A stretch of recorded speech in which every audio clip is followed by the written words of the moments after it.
Bonjour à tous, bienvenue dans ce webinaire. D'abord, merci à tous de votre présence. Merci également à l'Institut des actuaires qui me permet de faire cette présentation.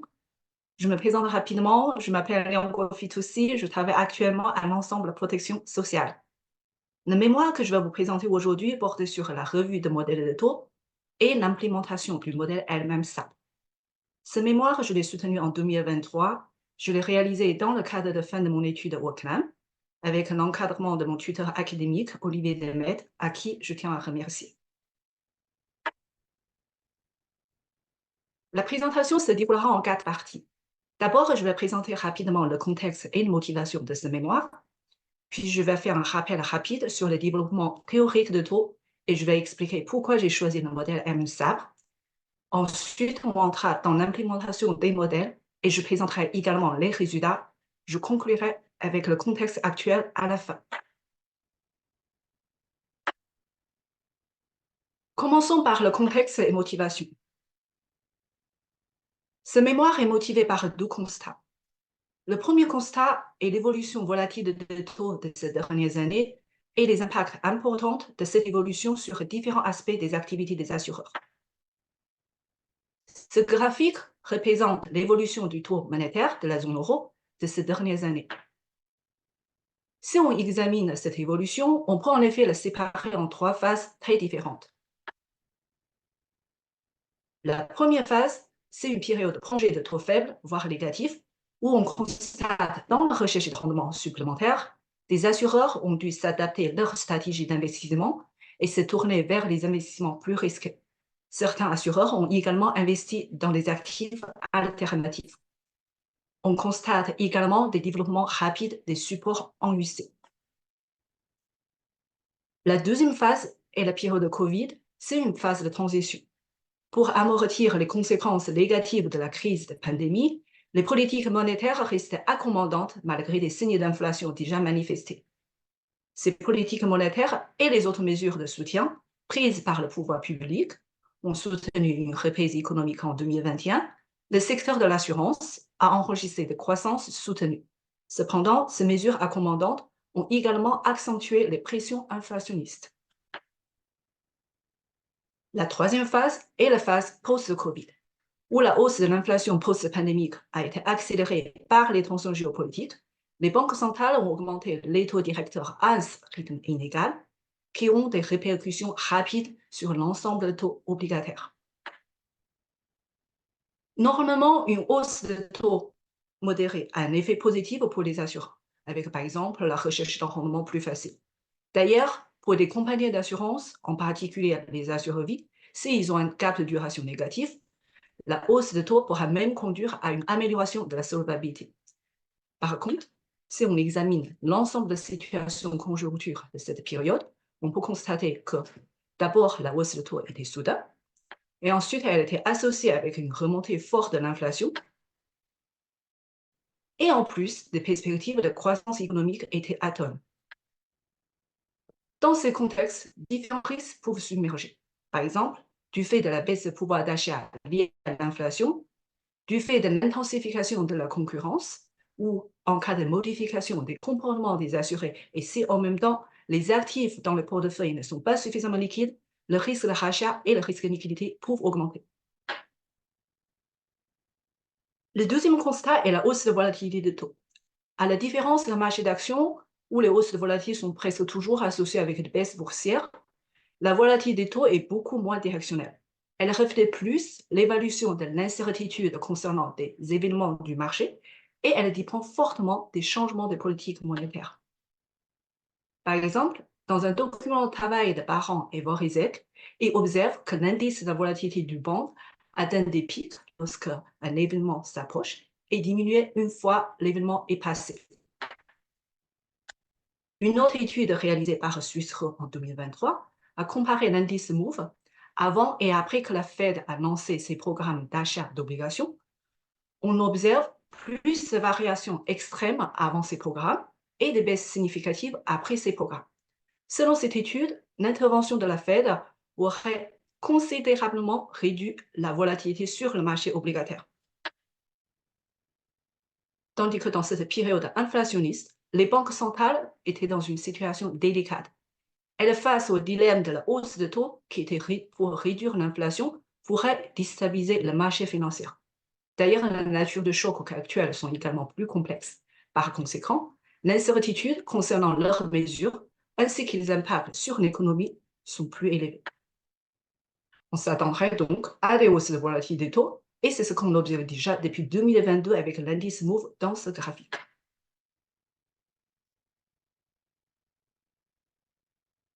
Ces deux constats nous montrent que l'impact des taux pour les assureurs sont multiples et complexes, ce que m'a motivé pour faire ce mémoire, de d'abord faire une revue sur le développement théorique de modèles de taux, et afin d'identifier un modèle qui est potentiellement d'être robuste en termes de market de consistency, qui est d'ailleurs capable de tenir en compte des volatilités des taux, et en second temps, de le mettre en implémentation. Maintenant, on va justement passer rapidement sur le développement théorique des modèles de taux. Enfin, l'objectif de cette partie, bien sûr, ce n'est pas pour rentrer dans le détail de chaque modèle, mais seulement pour nous rafraîchir un peu la mémoire et justifier le choix de modèle.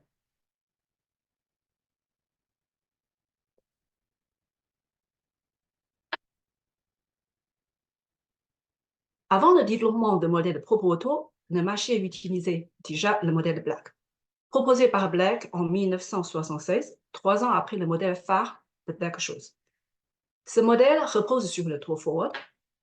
Il n'est pas une quantité fondamentale comme le taux court, mais plutôt une sorte de ratio qui permet de représenter parfaitement la propriété pour-to-pay de la volatilité d'une obligation. C'est-à-dire, lorsqu'on s'approche de la maturité, la volatilité d'une obligation tend vers zéro. Par contre, manque de la justification théorique à l'époque, les praticiens conscients ou inconscients de cette subtilité l'utilisent souvent de manière heuristique. En plus, comme le modèle Black ignore les corrélations des taux forward des différentes maturités, ce qui ont mené les chercheurs à se diriger vers d'autres pistes de recherche. La première génération de modèles propres au taux est le modèle endogène. L'exemple connu est le modèle Merton, qui modélise le taux court comme un mouvement brownien, puis le célèbre modèle Wazechev, qui est capable d'écrire l'effet de retour à la moyenne du taux, ou encore le modèle CR, qui est censé corriger un défaut, entre guillemets, du modèle Wazechev considéré à l'époque, en utilisant un terme racine carrée dans le coefficient de diffusion pour forcer le taux à rester positif. Il y a aussi d'autres modèles qui modélisaient les taux selon des distributions normales, comme le modèle Dautin et le modèle exponentiel de Wazechev. Ces modèles sont nommés endogènes parce que la courbe de taux actuelle est un output du modèle. Mais comme le nombre de paramètres est limité, ce qui n'est donc pas suffisant pour reproduire la courbe de taux initiale de manière satisfaisante. Ainsi, la deuxième génération du modèle, les modèles exogènes sont développés. Les coefficients de drift ne sont plus constants, mais deviennent un terme déterministe, ce qui revient à ajouter un nombre de paramètres qui correspond exactement au nombre d'obligations utilisées, ce qui permet d'obtenir un calibrage parfait de la courbe initiale. Les exemples les plus connus sont celui de Ho et de Lee ou de White, CR++, qui peuvent être considérés respectivement comme des extensions correspondant au modèle Merton, Wazechev et CR.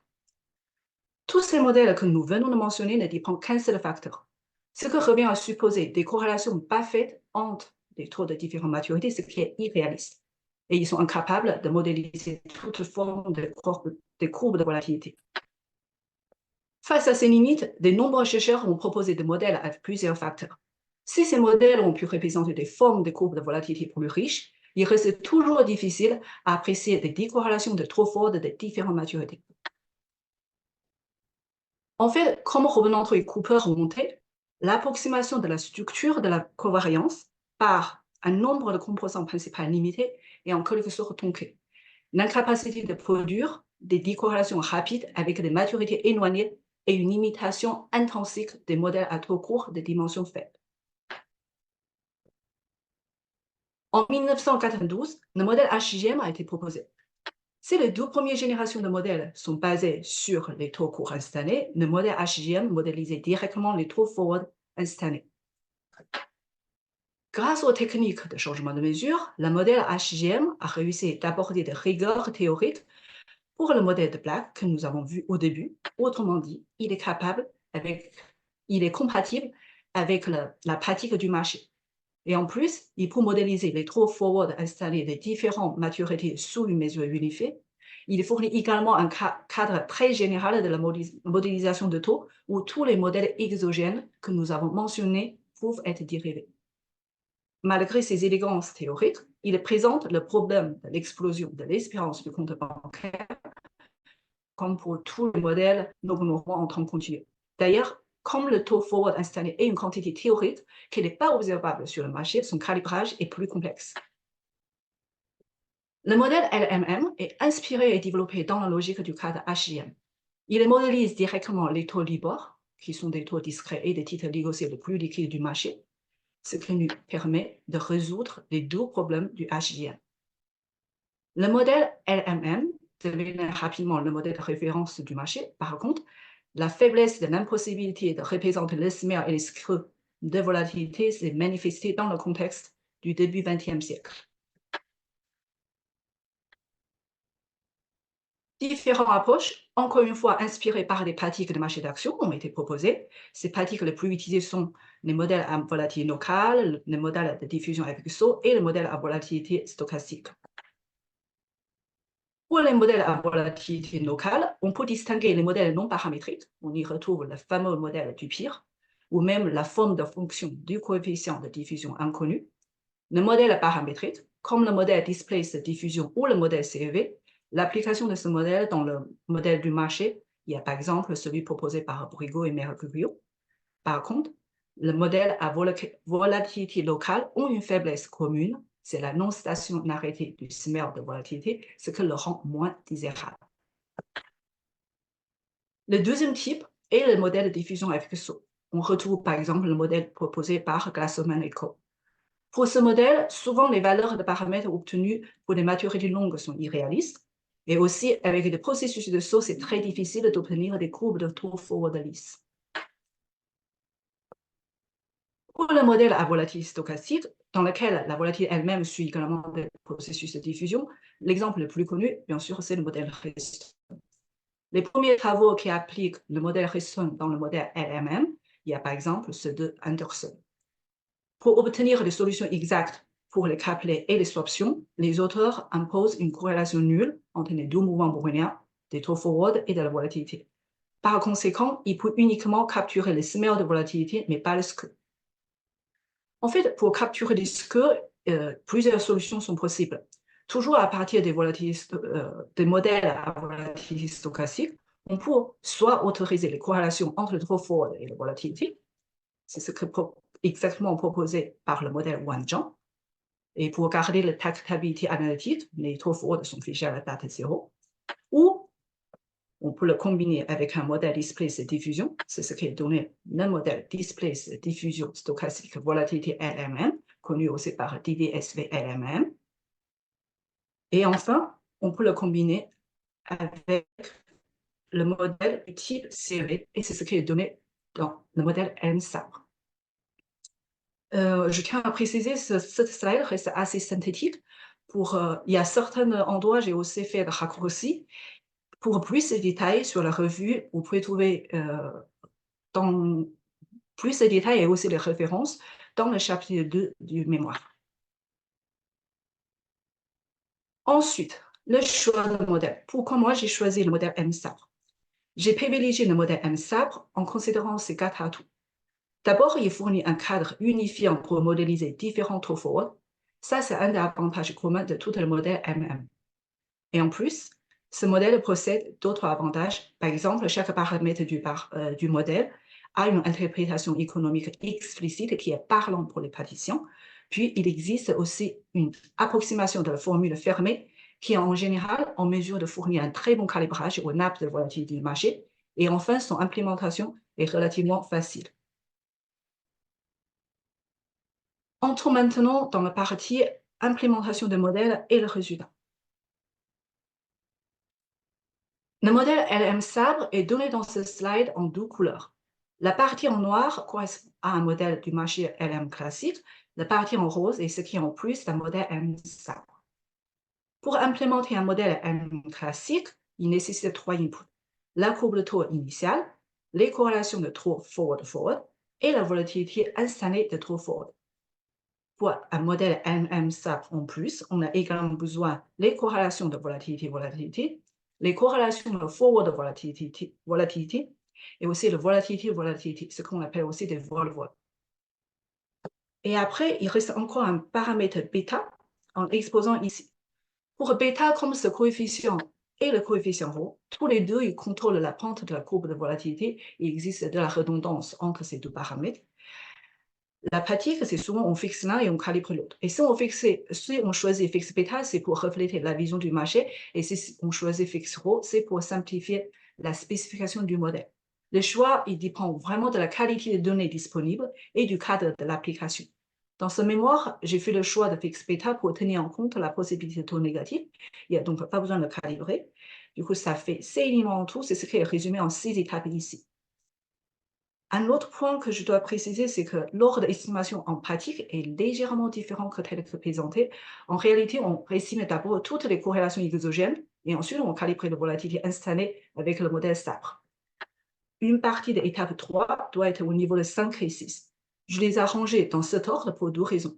D'abord, c'est pour bien distinguer les deux parties, ce qui est surtout intéressant pour les institutions qui utilisent déjà le modèle LMM, ce qui leur permet de visualiser les étapes supplémentaires à réaliser si vous passez au modèle MSAPRE. D'ailleurs, comme vous avez constaté, ce coût d'implémentation supplémentaire est vraiment raisonnable. Et ensuite, c'est aussi pour éviter de faire l'aller-retour et de ne pas trop alourdir la présentation. Mais le principe, en fait, c'est le même. Pour comparer, j'ai également implémenté le modèle One-White, qui est un des modèles plus classiques. Pour le modèle One-White, on a aussi besoin de la courbe de taux initial, mais par contre, il y a seulement deux paramètres à calibrer.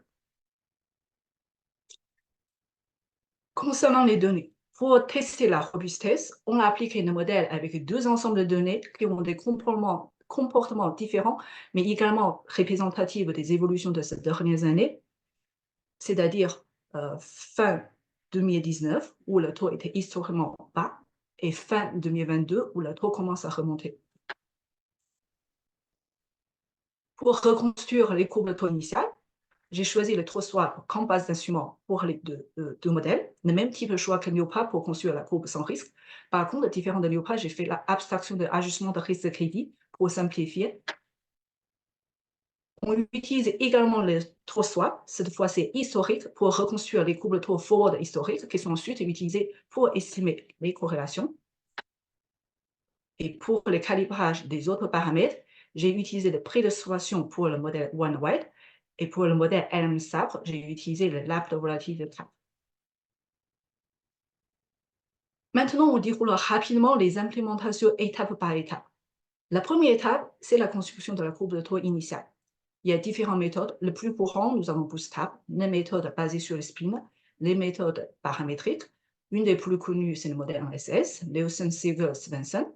J'ai appliqué ces trois types de méthodes dans ce mémoire dans les différents étapes. Pour le modèle One-White, on détermine d'abord les points de spin par optimisation et ensuite on construit la courbe initiale avec interpolation bispin.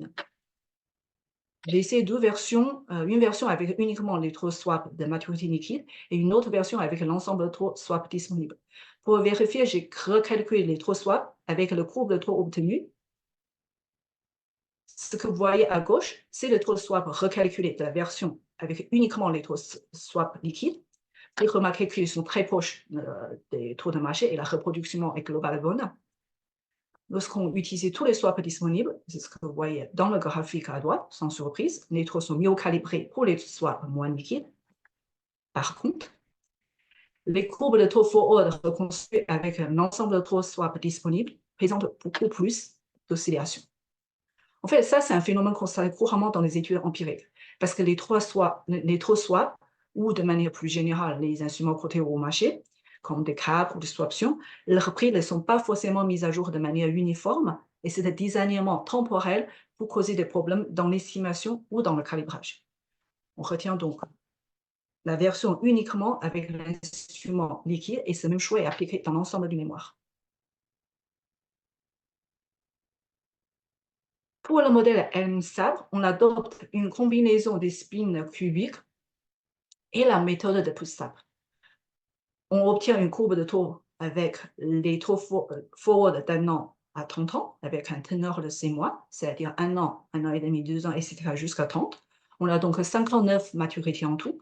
Les courbes initiales construites sont données par ces graphiques.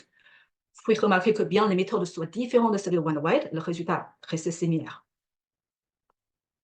Pour le modèle LM-SAP, en plus de la courbe initiale, on a aussi besoin de taux forward historique pour estimer les corrélations. Comme j'ai choisi une profondeur d'historique d'un an, c'est-à-dire 31-12 l'année N-1 jusqu'à 31-12 l'année N, on a donc environ 300 observations. Pour ces 300 observations, on doit pour chaque jour estimer une courbe de taux. On répète donc la même méthode d'estimation 300 fois et on obtient une matrice de taux forward de dimension d'environ 300 fois 59, ce qui est donné dans ce graphique en 3D. Une fois que les courbes de forward historiques sont obtenues, nous pouvons passer à la deuxième étape pour estimer les corrélations forward-forward. On calcule d'abord la matrice de corrélation bruit, qui sont représentées par les graphiques en haut, où on observe des corrélations factices et irrégulières. Des lissages à l'aide de formes paramétriques sont effectués. J'ai testé 4 formes paramétriques et j'ai retenu ce qui minimisait le plus les écarts entre la matrice de corrélation bruit et la matrice paramétrique, qui est la forme double exponentielle à 3 paramètres. D'ailleurs, cette forme il permet aussi une décorrélation moins rapide dans l'extrémité longue de la structure de termes de corrélation. C'est comme ce qu'on l'observe en pratique, les taux forward à long terme ont tendance à être plus corrélés que ceux de court terme. Voici le résultat. En fait, il y a aussi une autre possibilité de lissage, c'est ajouter un ajustement préalable supplémentaire avec la méthode 1SS, avec le modèle 1SS.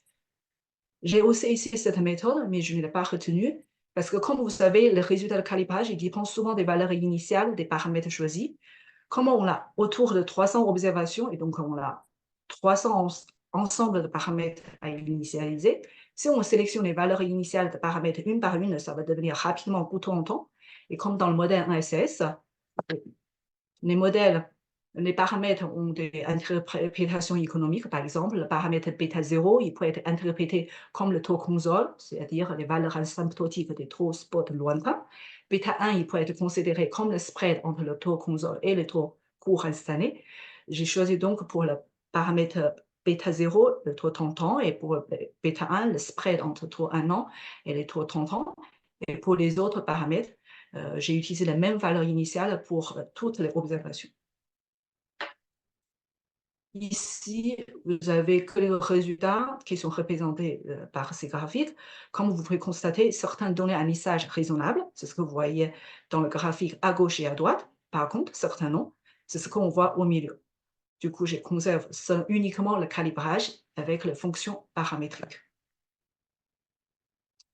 La troisième étape est l'estimation de volatilité instantanée des taux forward. Comme les volatilités disponibles sur le marché sont celles de CAP, on doit d'abord recouvrir la volatilité de Capley à partir de celles de CAP. Et ensuite, à partir des volatilités obtenues, on calibre des structures de volatilité instantanée. Différentes formes de spécification existent. Pour résumer, elles peuvent dépendre de la maturité ou de la maturité résiduelle ou du temps déjà écoulé. Parmi ces choix, la dépendance de la maturité résiduelle permet de préserver la forme de la structure par terme des volatilités dans le temps. Les 4 spécifications qu'on voit ici, 2 spécifications constantes par Mosso et 2 spécifications paramétriques possèdent toutes cette propriété. Pour les 2 formes paramétriques, qui correspondent aux formes 6 et 7 dans le livre de référence de Brigot et Mercurio, la forme 6 il permet de reproduire la forme monotone et la forme avec la bosse qu'on observe dans la courbe de volatilité. Et comparé à la forme 6, la paramètre ci a un paramètre phi en plus qui permet un meilleur calibrage.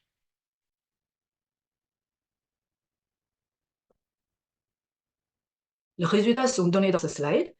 D'abord, des laps de volatilité de Capley sont obtenus à partir des studies de cap par Boostap, qui sont représentés par les graphiques en haut. Et ensuite, on calibre la volatilité de Capley ATM, ou plus précisément la volatilité ATM sabre, avec les différentes spécifications. Les spécifications paramétriques sont représentées par le graphique en bas à gauche. On a trois courbes. En bleu, on a la courbe de volatilité à calibrer. En jaune, on a le calibrage avec la forme 6 qui montre un ajustement assez lisse. Une fois les paramètres phi sont ajoutés avec la forme 7 qui est représentée par la courbe rouge, on obtient un calibrage exact. En fait, ce paramètre phi, il joue un rôle de modification locale. Il permet d'ajouter de la souplesse à la forme paramétrique tout en conservant la stabilité de la forme de la structure des volatilités, à condition que leur valeur ne soit pas trop éloignée de 1, c'est-à-dire ce que vous pourrez constater avec le tableau à côté. On retient donc la forme 7, qui est d'ailleurs une des spécifications privilégiées par les chercheurs et les praticiens. La quatrième étape est l'estimation des corrélations volatilité-volatilité. Sur le marché, il n'y a pas de produit dérivé à partir duquel on peut déduire les corrélations volatilité-volatilité. On doit encore avoir recours aux données historiques. On peut soit utiliser les volatilités appelées ATM historiques, soit l'approcher avec le modèle serré temporel à partir des taux forts historiques. Comme je n'ai pas la première source de données à ma disposition, j'adopte la seconde approche. J'ai testé 4 modèles de famille Arch, les modèles classiques Arch et Garch, et pour prendre en compte les impacts asymétriques des différentes nouvelles sur la volatilité, j'ai testé également le modèle T-Garch et JR-Garch. La sélection de modèles est principalement basée sur 3 critères, la log vraisemblance, le critère AIC et le critère BIC. Le modèle sélectionné est celui qui remporte plus de critères. Ici, dans le tableau haut, vous avez la liste de modèles sélectionnés par teneur et en bas, vous avez les volatilités historiques estimées. Une fois que les volatilités historiques estimées, les procédures suivantes sont identiques aux procédures pour estimer les corrélations forward-forward. On calcule d'abord une matrice de corrélation brute et ensuite on les approche par des formes paramétriques, ce qui donne par ces graphiques. Cette fois-ci, c'est la forme de corrélation multiplicative de 12 qui est retenue. L'étape suivante consiste au calibrage des corrélations forward volatilité. Cette matrice de corrélation, elle n'a pas la même propriété que les deux matrices de corrélation qu'on vient de voir. Aucun produit négocié directement lié existe. Il n'y a même pas de données historiques à partir desquelles on peut les déduire. On peut les déduire. Les seules informations disponibles sont les éléments diagonaux qui peuvent être définis comme les coefficients de corrélation forward volatilité ρ d'un modèle sabre classique. Il existe donc deux approches de calibrage. L'approche standard consiste à, pour chaque maturité I, dans chaque modèle sabre individuel, comme ce que nous avons dit tout à l'heure, le fixe bêta I est calibré ρI et puis définir les éléments diagonaux de la matrice ρ comme étant égal ρI de modèle sabre individuel.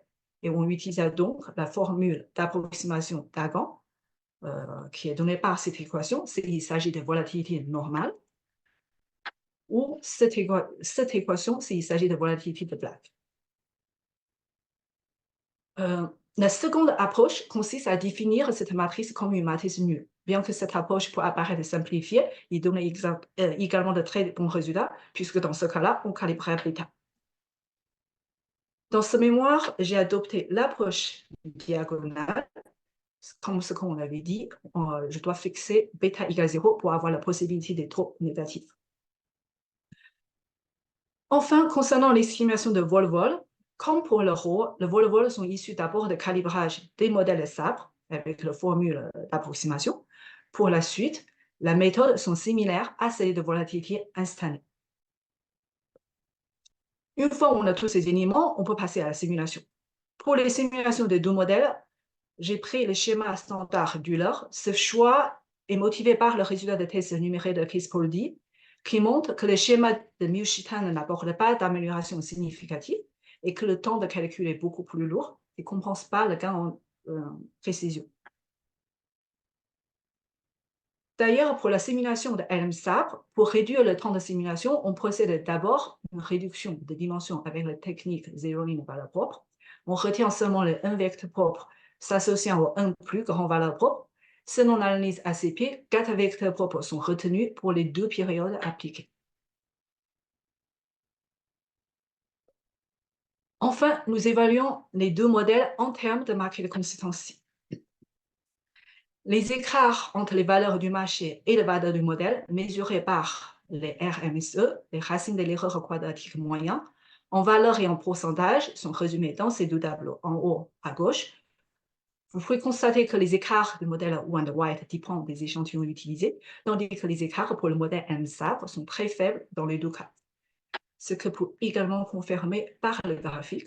Pour le modèle White, dans ce graphique, on a le prix de swaption du marché et le prix du modèle. On peut observer que la qualité de calibrage est bonne pour 2022, mais moindre pour 2019. Tandis que pour le modèle MSAP, qui sont représentés dans le graphique en bas, chaque fois à gauche, vous avez la nappe de volatilité du marché et celui du modèle. Comme les deux nappes sont très proches, on a également représenté les écarts à droite. Vous pouvez constater qu'ils sont quasi nuls dans les deux cas, ce qui confirme la robustesse du modèle MSAP dans les deux contextes.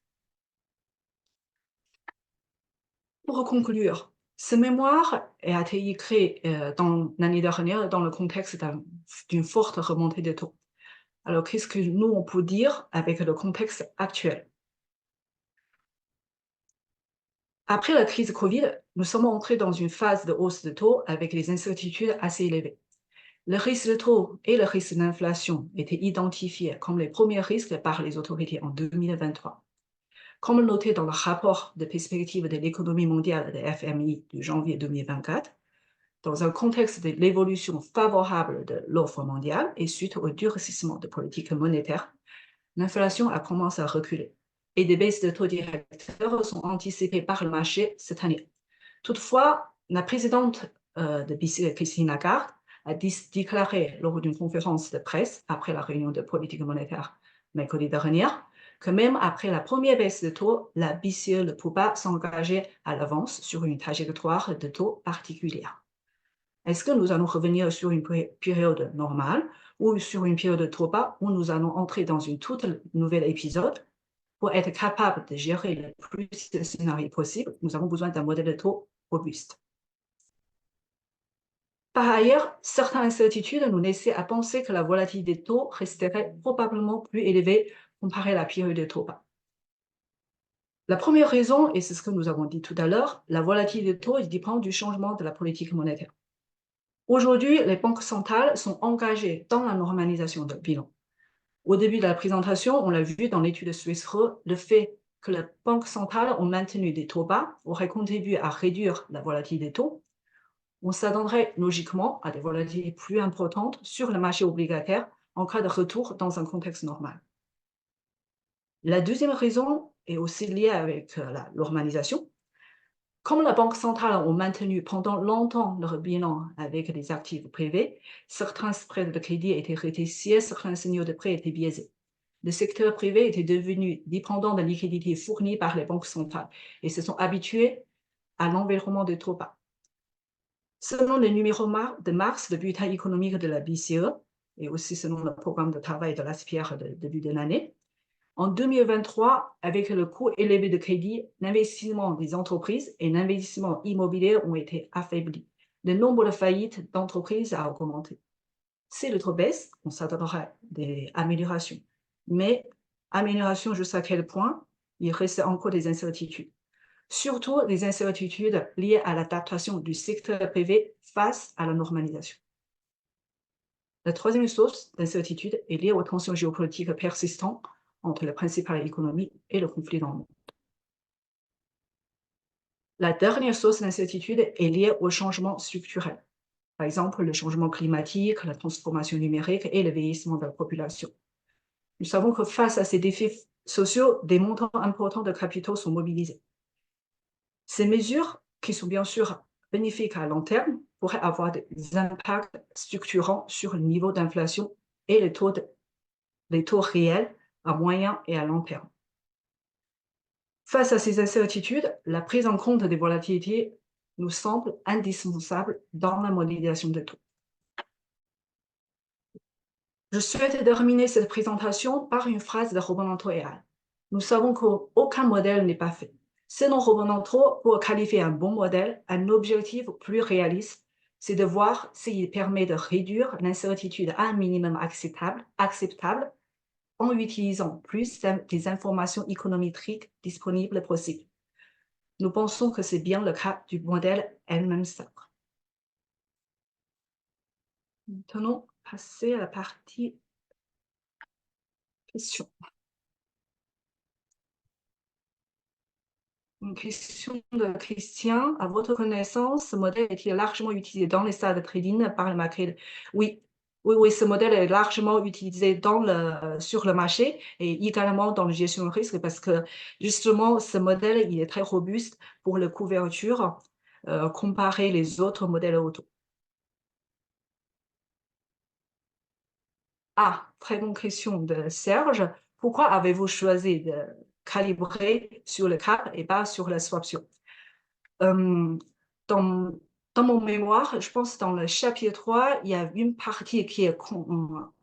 il y a une petite section qui a une discussion assez détaillée pour répondre à cette question, pour faire rapide. La principale raison, actuellement sur le marché, pour calibrer la volatilité, il n'y a pas d'ambiguïté sur la façon de calibrage. On utilise les prix de marché. Mais par contre, pour les corrélations, il n'y a pas de consensus. La raison principale, c'est en réalité le marché n'est pas complet. Autrement dit, on ne peut pas répliquer les prix des corrélations et de volatilité de manière autofinançante, avec les méthodes autofinançantes. Il existe de non-concordances entre le marché de cap et le marché de swaption. Pour calibrer les corrélations, du coup, il y a deux pratiques. C'est soit par les données historiques, soit en utilisant les caps de swaption. Mais quand on utilisait le prix de swaption, souvent on choisit seulement les prix à une date donnée. C'est comme on prend un photographe d'un instant donné. Et les corrélations issues de ce calibrage est souvent instable et erratique. Et par contre, quand on utilisait les données historiques, comme les données basées sur une période plus large qu'une seule date, les données sont beaucoup plus stables. Et cette stabilité est d'ailleurs remontée dans beaucoup des études empiriques. Ça, c'est la première raison. Et la deuxième raison, c'est pour les swaptions européennes, souvent, leurs prix sont plus sensibles aux corrélations.